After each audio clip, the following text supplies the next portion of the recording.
Okay, you are live. Now let me get okay, you're good.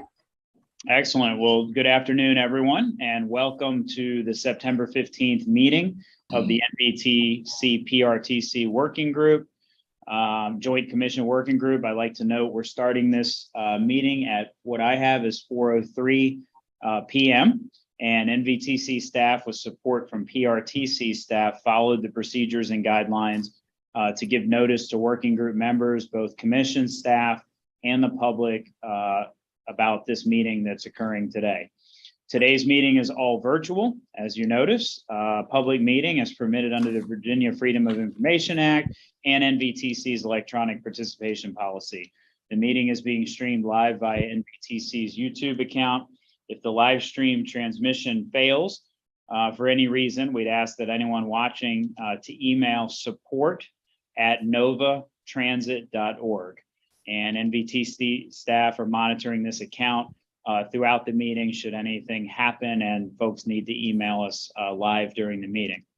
I'll now ask Alan Fye, NVTC's Director of Programs and Policy, to call the roll to identify commissioners and staff that are present on the call.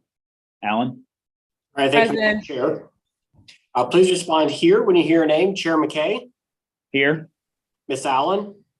President, I'm sorry about that. You said Alan. I thought it was my name. Sorry. That's all right. Miss Bagley? Here. Mr. Bodie? Ms. Garvey? Here. Ms. Rischel? Here. All right, Mr. Chair, we have a quorum. Now I'm going to identify the staff that we have and their titles for the benefit of the listening public. We have NVTC Executive Director Kate Mattice, NVTC Director of Programs and Policy Alan Fye, PRTC Chief Development Officer Joe Stainsby, NVTC Commuter Choice Senior Program Manager Ben Owen, NVTC Senior Program Analyst Adam Hager, and NVTC and IT Web Resource Manager Melissa Walker. I'll turn it back over to the chair. Thank you very much. Much appreciated. And as part of today's meeting materials that were sent out to commission members, we're provided a summary of the working groups prior meeting, which took place April 22nd of 2021 during the previous I-395-95 commuter choice funding round. Does anyone have any comments to share with staff on those meeting minutes? And I expect it was a while ago, but I'm sure everyone remembers every single thing that happened during that meeting. But I certainly have no comments with the meeting summary and just wanted to make sure if any other commissioners had any comments. And I am seeing and hearing none. So we will move on. Let me thank you again for volunteering to join this working group.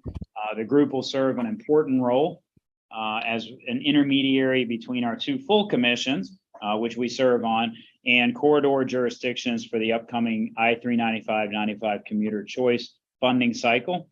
You all represent eligible applicants to the program and have awareness of the transportation needs along I-95 and 395, which I think we can all agree are substantial. I know this is a corridor in Fairfax County that I know more about than any other corridor. And so I know how difficult this corridor can be for so many of our commuters. We'll deliberate and have a chance to shape actions before they reach the full commission for consideration. That's really a key function of this group. And today's NVTC commuter choice team will walk us through the details of the upcoming funding cycle, the funding that we likely will have available, key steps, and of course, timeframes, which are very important that we meet, that our two commissions meet. We'll also receive and discuss the team's proposal for changes to the process by which they'll score eligible applications moving forward. And before I turn things over to NVTC staff for a formal presentation, I'd like to ask Kate Mattice and Joe Stansby in Bob Schneider's place if they would like to provide any upfront remarks as well. Kate, let me start with you. Thank you, Mr. Chair. And I add my thanks to all of you for participating in this working group. We know it's an extra commitment for you, and we will respect that by keeping our meeting to just a couple of points over the next several months, where your input is really going to matter. So the working group's going to help shape a set of exciting and transformative transit investments in the next round. We're expecting $45 to $48 million to be available in this next round to fund projects that benefit 95 and 395 express lane toll payers. So Ben and his team recently started conversations with our eligible applicants about project ideas, and you as working group members can help by encouraging your teams to think strategically about efforts that are going to fit well within the program goals. So Ben is going to be recapping that in his presentation today. So I'm going to hand it over to Joe Stainsby from PRTC. Thank you, Kate, and thank you, Mr. Chair. I also want to layer on my thanks as well to all the attendees for taking time to lend your expertise to this working group, which hopefully will bring many benefits to Northern Virginia and value to the toll payers in the express lanes as well. OmniRide PRTC is ready and excited to fully participate, and hopefully have a lot more projects eligible for commuter choice and expand our role in the regional commuting landscape. Thank you. Thank you very much. And really, we just wanted to hear your accent, Joe. So thank you. Thank Mission you accomplished. No, we appreciate your comments as well. And thank you both. And with this context, if there's any upfront questions from working group members before we move into the rest of the program about, mission, why we're here, what it is to accomplish, let me ask if there's any questions from our members first, members of the working group at this point. Okay, seeing and hearing none, we will now move on and ask Ben Owen, NVTC's Commuter Choice Program Manager, to go through his presentation. And of course, if everyone could hold their questions, we'll make sure that we cover any questions and discussion at the end of Ben's presentation. Ben? Great. Thank you, Mr. Chair. Good afternoon, everyone, and thanks for joining us today. Next slide, please.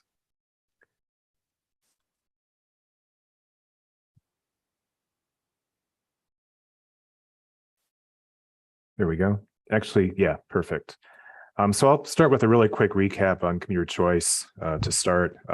This is our competitive grant program that reinvests a portion of toll revenues from two corridors, I-66 and I-395/95, into transit and other transportation improvements that benefit corridor toll payers by moving more people more efficiently through the corridors and creating viable, effective travel options for corridor commuters. I-66, we administer solely here at NVTC. The I-395/95 corridor is quite long, stretching through both of our commission's jurisdictions. So the two commissions have co-approval roles outlined in a memorandum of agreement with the Commonwealth and take actions in tandem, though we as NVTC handle the day-to-day administration of the program per a separate agreement between the two commissions. We try to manage the two corridor programs as seamlessly as we can. The MOAs between the two are very similar. And this approach, besides kind of the efficiencies and seamlessness, also allows PRTC latitude to be an eligible applicant. One of the few differences between the two corridors is that the 95 and 395 express lanes are tolled at all times. So in terms of benefiting toll payers, we can support transit service improvements that benefit both peak and off-peak travel. Typically, we would be looking at about $30 million per two-year program. We do hold calls for projects in the two corridors in alternating years. So each call for projects covers 2 fiscal years. This time is a little bit different. Next slide, please. So as Kate mentioned, we're looking kind of uniquely this time at about $45 million or more available. And this corridor, I think, as most of you know, stayed pretty congested during the pandemic. So the express lanes were still getting a lot of use. Our last call for projects, on the other hand, kind of took place right in the thick of the pandemic. So there were fewer proposals that time around, just given less certainty about what travel patterns would look like kind of coming out of it. So given all this revenue available, as Kate mentioned, we've started engaging with eligible applicants as to how they could think kind of transformatively with the funding. And we'd certainly encourage you as representatives of corridor jurisdictions to help amplify that message. There are some big things happening in the corridor in the next couple of years, including the 95 express lanes, Fredericksburg extension, Commonwealth rail plans continuing to advance, And of course, ongoing continued efforts to bring transit riders back. So, how can we make transit more attractive to get more people back onto it? Another reason we're encouraging capital is that we're limited in terms of how much of our funding can go to transit operations. We have seen some of our best performing transit services in this corridor. So Dash has implemented a couple of all-day service improvements that have done really tremendously well. OmniRide commuter services in this corridor are actually picking up really well, especially the Stafford County routes. But we do have a cap of no more than 50% of our funding going to transit operations, and that's something we're minding, and something that, based on what we programmed so far, we're kind of getting close to. Next slide, please. So in terms of what's kind of coming up from here, gearing up for the call for projects to open, we will be briefing both commissions early next month on the call for projects and beginning to engage again with our eligible applicants. In November, then we'll seek authorization to open the call, and we'll have one-on-one workshops with eligible applicants soon thereafter, later in November, early December, to discuss project ideas and review application materials. Because we are kind of an unusual program in terms of the strict need for our funds to benefit toll payers, we do want to help applicants identify efforts that would be a good fit with program goals. So make sure they're doing what we can to make sure they're putting time into projects that stand a good chance of succeeding in the process. And then applications will be due at the end of January. Next slide, please. So we then have something of a water slide of a program development process concluding in June with approvals of a program of projects, kind of fast and furious for the first half of the year. And this is really based on dovetailing with when the Commonwealth would be adopting the 6-year improvement program. So once applications come in, we will quickly begin reviewing all of them for eligibility, working closely with DRPT on that. They help us ensure that any efforts that advance would benefit toll payers, and they also engage the Commonwealth Office of the Attorney General with those reviews. We would notify any applicants with ineligible projects by the end of the month. So toll payer benefits, really kind of the biggest eligibility element. There are elements of program policy as well that are germane. Things that we look at in a review, for instance, if someone is pursuing funding for a larger capital project, we do have kind of a tight expenditure timeframe on our funds. Funds need to be expended within 5 years of award. So if it's a more complex effort, we want to make sure that it's reasonably ready to get into construction quickly. Also, if any third parties such as VDOT, WMATA, VRE are critical to project implementation, getting the project put in place successfully, we want to see evidence of upfront coordination with them.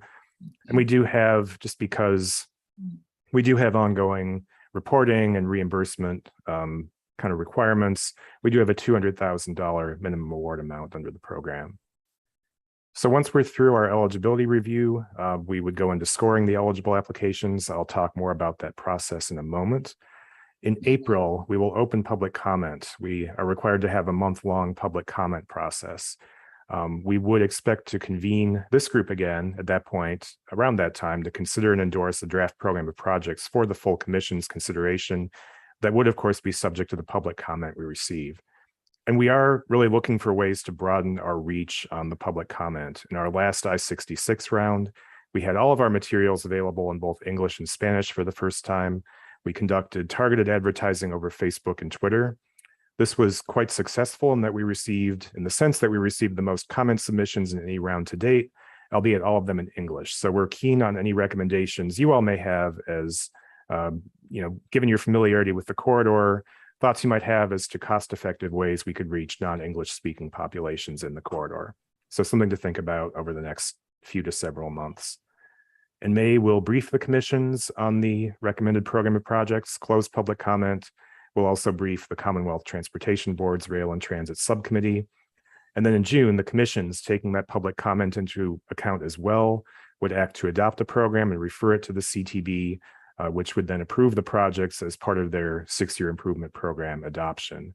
And so implementation of funded projects could then begin as soon as July 1st. Next slide, please.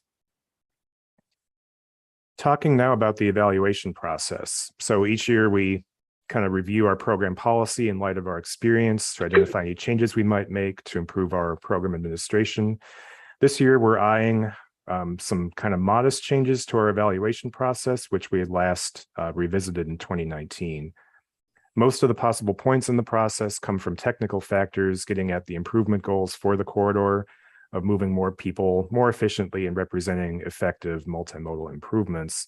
The single most important factor anywhere in the process being person throughput, which is the efficiency by which the project moves more people relative to the number of vehicle trips associated with moving those people.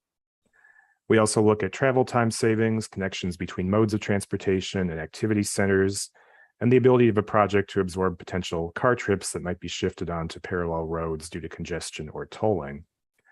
Other factors in the process, we look at cost effectiveness, comparing the technical merit score to the funding request, taking the project's useful life into account, so capital projects could do better here.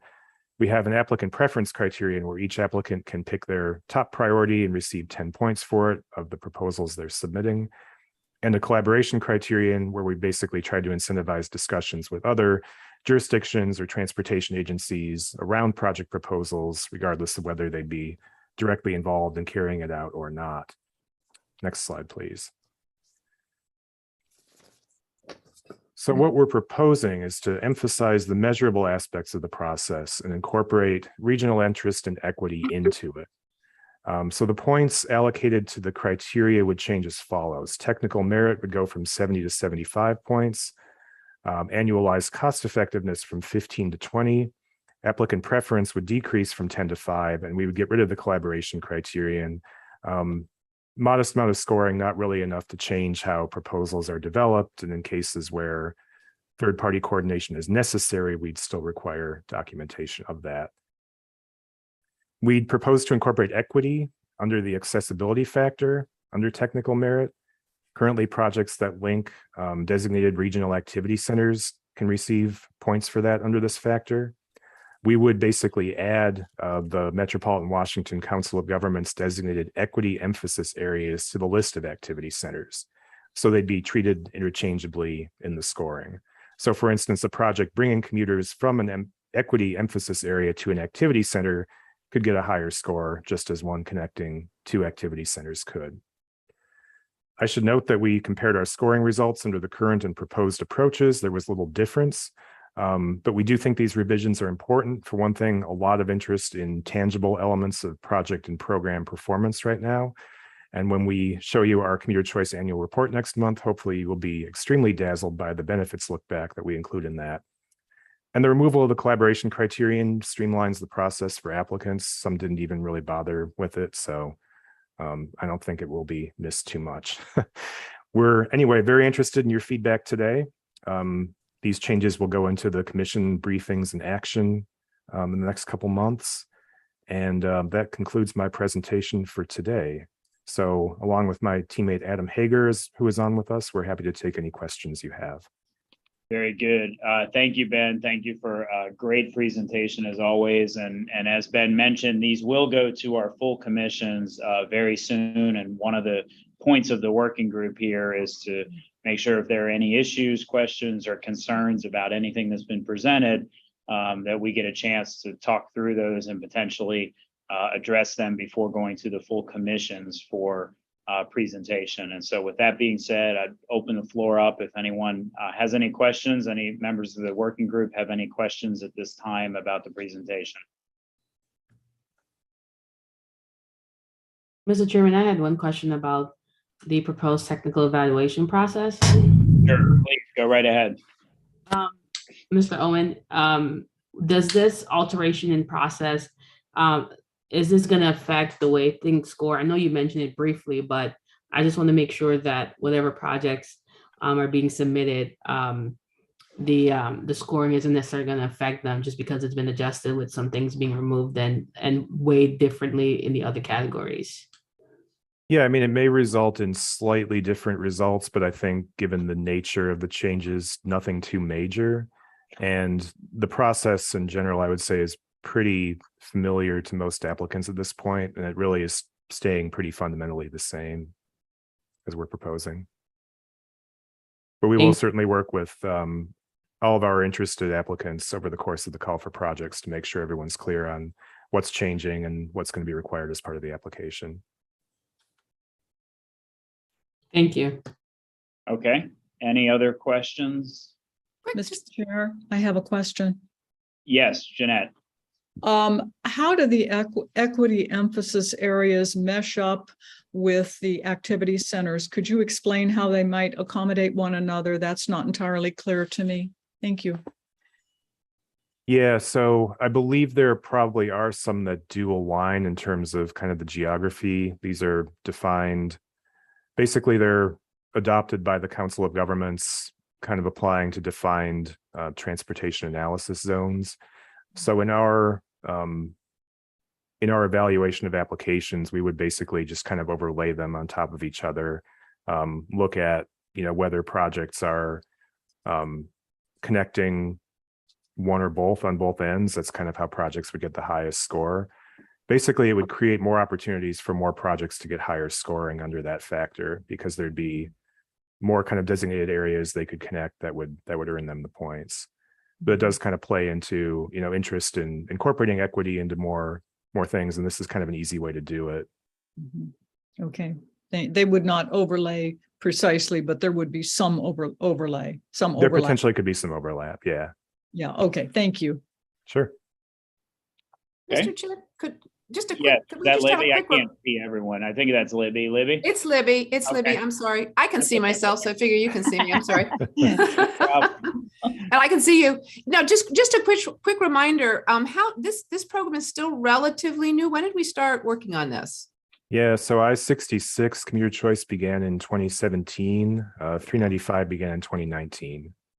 Yeah. So this is our third round of funding. Yeah, good. So that's why I think people are starting to figure it out. It felt bumpier at first, but I think we were ironed out a lot of things. So thank you.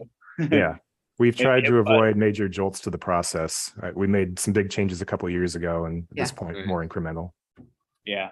And Ben, just as a reminder, since Libby brought up the multiple phases and multiple projects, the 45 to 48 million that is available that was in your presentation, is that the same figure we've been seeing all along for this part of the program, or has that been altered up or down, or is it the same?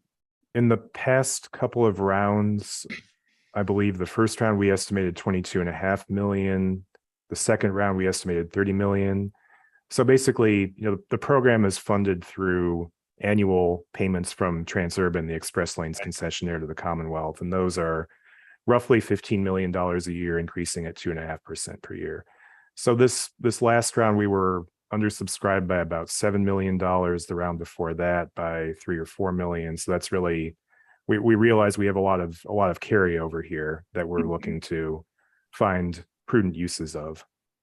Yeah, and I just wanted to make that clear, because I know, these are projections, always estimates, and obviously the last couple of years we've been through, if anything, things have been a little bit harder to predict. And I think a lot of us, through NVTC, NVTA, some of the other organizations that we're involved in, are kind of closely looking at what's happening with people's commuting patterns, both during COVID and then post-COVID. And so that's one of the reasons, I wanted to ask, even with all that volatility, the overall numbers that we're still looking at here are relatively similar to what was being projected, not way off base.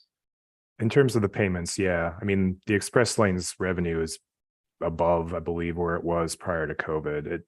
It dropped off, but not as sharply as in the I-66 corridor.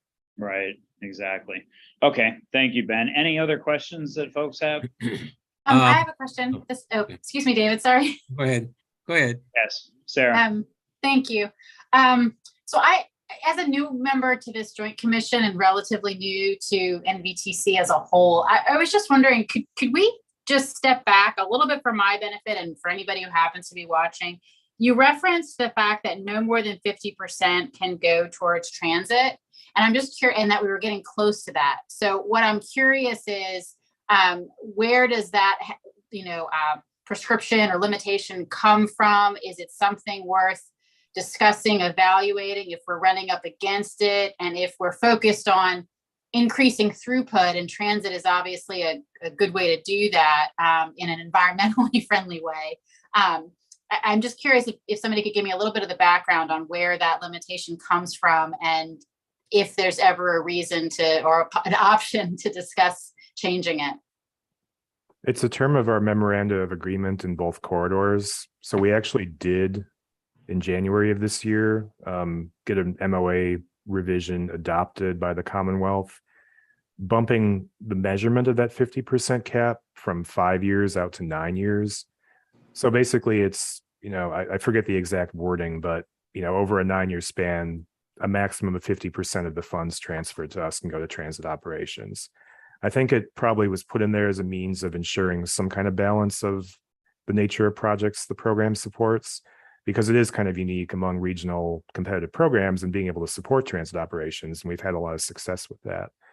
So we're just kind of trying to make sure that we obviously can go above that in any given round, but just trying to make sure we don't find ourselves in a pickle later on where we really can't be supporting much at all.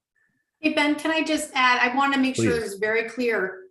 The limitation that's in the agreement is about dollars associated directly with the operating of transit.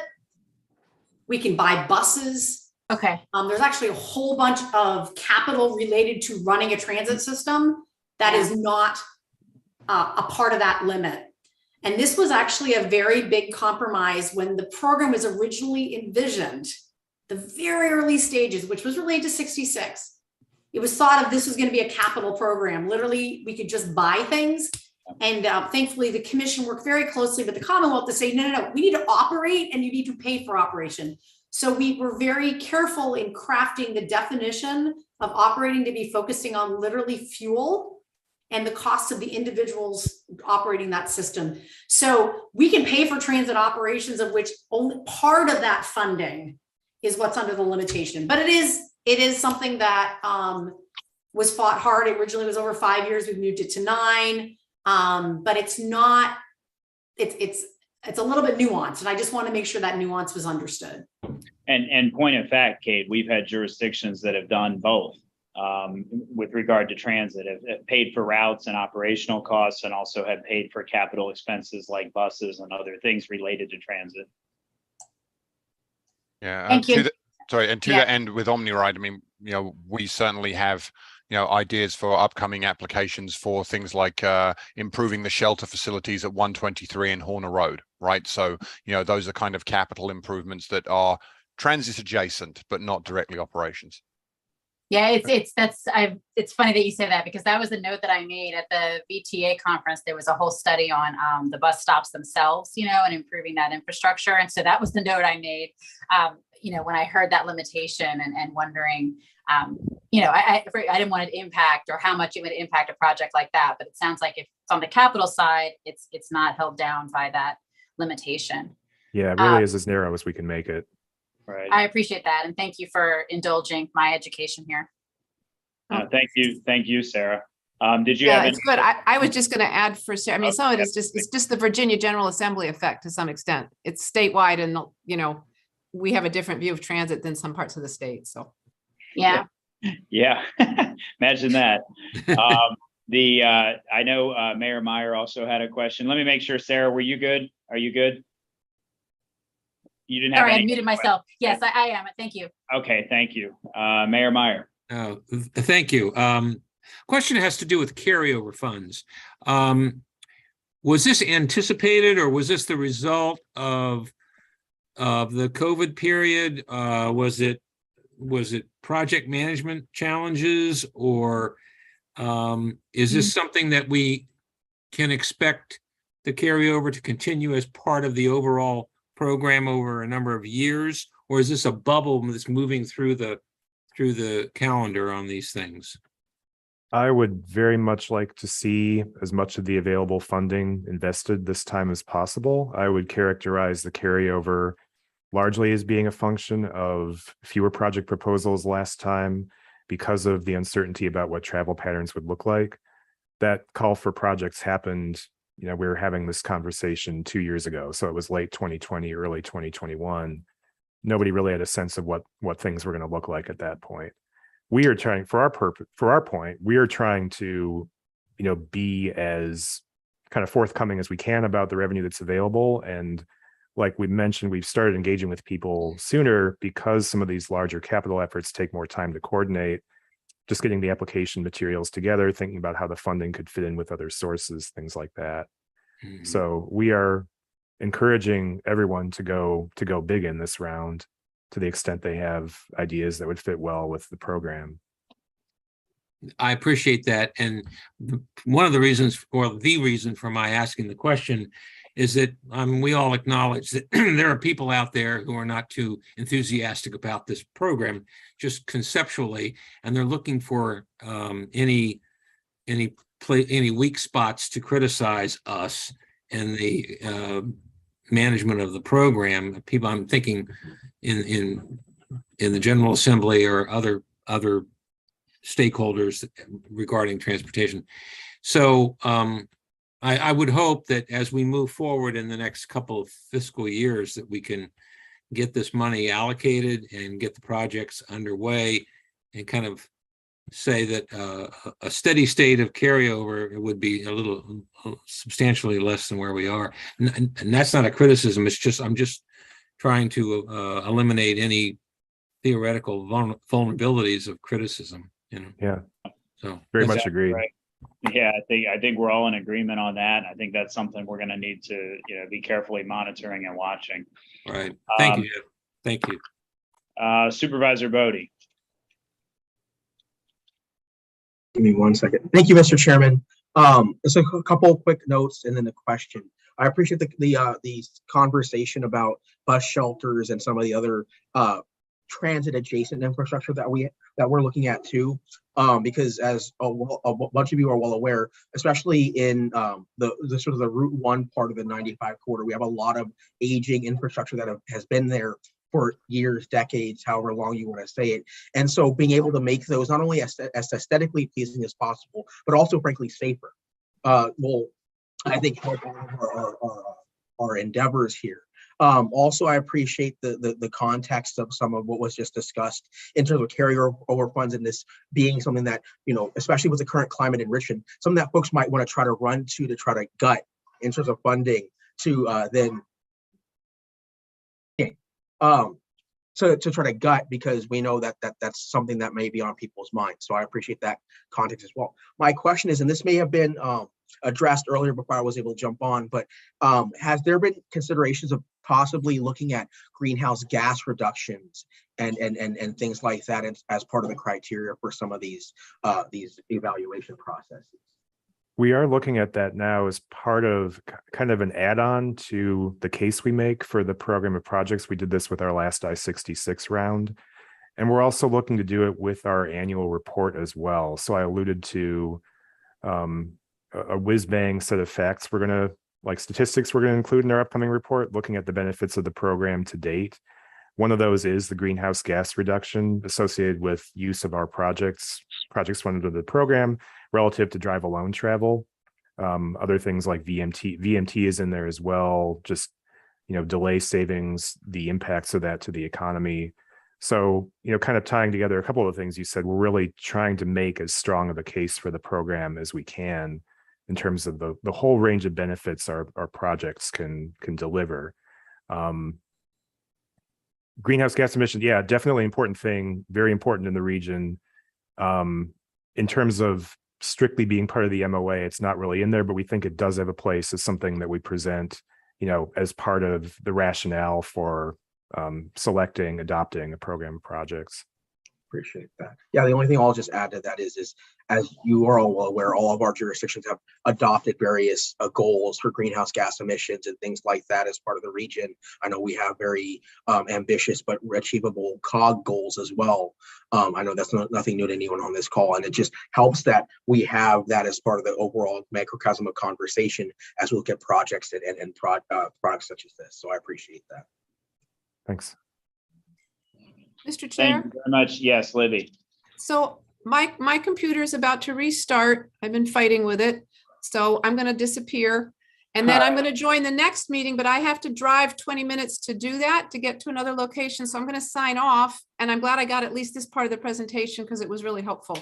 Well, and I'll yeah, and actually that we're about to wrap up anyway, Libby. So I don't think you'll miss much at all. So thank you for joining excellent. us. Well, that's great. Well, the timing was okay. Anybody want to help me fight with my Surface? Let me know. I've got to call our text guys. Thank you. You're on your own in that category. Kills me. Thank you. Talk to you later. Bye. Thank you, Libby. Let me ask you if there are any other questions that folks have, any other comments. Again, this is, kind of an update on where we are, an opportunity for us to see ahead of time the presentations that'll come to our full commissions. And of course, we will see updates from Ben and his team, as we always do as we go through the process. We'll be getting updates on call for projects and some of the things that come up in the future once we get projects in, what we're looking at, what people are applying for, and we'll get an opportunity to weigh in on those and have more presentations like this, of course, before any action has to be taken. But really just wanted to make sure everybody knew where we were, what the evaluation criteria was, what amount of money is available, and what the presentation looked like before it went to our full NVTC and PRTC commissions for their review. And so before we wrap up, let me make sure, one, there are no more questions on this. And I'm not seeing or hearing any. And then two, let me ask commissioners and staff if there's any other business that the working group needs to cover today. Anything else that we need to cover? Any other questions that anyone has? Okay, seeing and hearing none. I know our next meeting will be likely in the spring. You can tell from where our last one was that that's a little bit variable. But likely in the spring, once staff's completed their evaluation of the projects and identified a draft program of projects that they'll be looking to move forward to the full commissions. And again, as I said earlier, we'll be getting updates from the team here as those applications come in, and we all will have an opportunity to see the draft program of projects the next time we meet, and we'll be sending out information likely in the late April timeframe when that can happen again. And so with that, I think that covers everything that was on our agenda today. And seeing as there's no other. Jeff? Yes. I'm sorry. I didn't want to interrupt you. And I was kind of waiting for a pause. This is Sarah Bagley. If I had follow-up questions that are more sort of, again, just some technical education on my end, is Ben Owen the person to contact here? Yes. Okay. Yeah, please reach out to me. I'd be happy to. Okay, yeah. It's what I'm curious about, just to kind of highlight it for you, is as I'm curious how y'all arrived at these point changes, and if you looked back at what it would have changed in past rounds, would it have changed what we selected, and is that what guided this to some extent? But I didn't want to spring that on you, here in the midst of seeing this. And so if we could maybe, follow up on that, I'd love to understand that part of the process. Absolutely. Yeah, and I know Ben and Kate, the team at NVTC, is available at any time for that, Sarah. So you probably work at a time that works for you. But seeing as Ben's been through multiple rounds of this on multiple corridors, I'd be shocked if there was a question he couldn't answer. But understanding where you're coming in here definitely would be a good use of time to go over that, help understand it. And I think it will be even more helpful to you when we see the proposed project list and how that got formulated. I think some of this stuff will make a lot more sense then, but it's kind of hard hypothetically looking at exactly what we're looking at here. And so I appreciate that. Yeah, thank you. That's my only comment. Thank you. Okay, thank you very much. Seeing no other business to come before the working group, I believe we are adjourned. Thank you all very much for joining us today. Appreciate it. Thank you so much. Thank you. Thank you. Thank you. Good day, everyone. Thank you. Bye.